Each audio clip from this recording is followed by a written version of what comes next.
Estonian Open 2025 finaalpäev. Minu kõrval on Gertruusi ema Aili. Tervist! Tervist! Otse Otepäält. Otse Otepäält. Pojale kaasa elama. Pojale kaasa elama. Eile õhtul juba valmis tulnud, et täna saaks ilusti mängu vaadata. Kuidas see bowlingus kaasa elamine käib?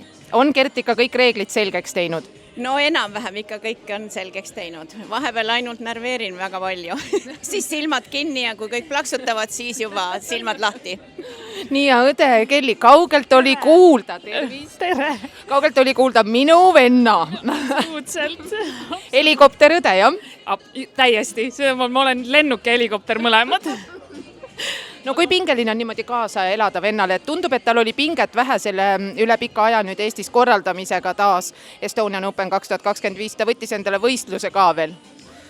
Ma ei saa lihtsalt aru, kuidas sellel inimesel tunde jätkub päevas. Viimasel ajal teda eriti näha ka ei ole olnud, nii et on näha, et on sellega lihtsalt olnud kogu aeg hõivatud. Aga vennale kaasa elamine ja tema mängude vaatamine, mul tütar ka võistlusportlane, et ma tean, ma alati nokin endal pöidlad veriseks ja nii, et ma olen kogu hingega kogu aeg kaasas. No milline inimene Gert on, et siin saalis on nende võistluste jooksul näha olnud, et tema osas on selline tohutu lugupidamine, ta on töökas, süda õigel kohal, samas sportlased on ju hästi järjepidevad ja jonnakalt ajavad oma asja. On ta siis selline jonnakas, aga armas vend?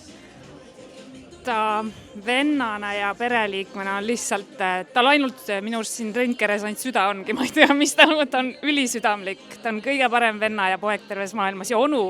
No küll on ilus seda kuulata, mida teeb ema süda, kui vaatab kõrvalt poega, et ühest küljest juhib siin võistlust, on võtnud endale päris suure koormaga elamus bowlingu ja pubi juhtimise osas ja nüüd veel võistlus ka sinna otsa. Kas ema tahaks öelda, et pojake, võta veidi rahulikumalt? Ei, teades teda siis ma arvan, et ma ei ütleks, et ära võtta rahulikumalt. Ta teebki seda nii. Kui ta alustas bowlingut, siis see oligi 5-9 tunnised trennid päevas, mitte ei lasknud ta allapoole.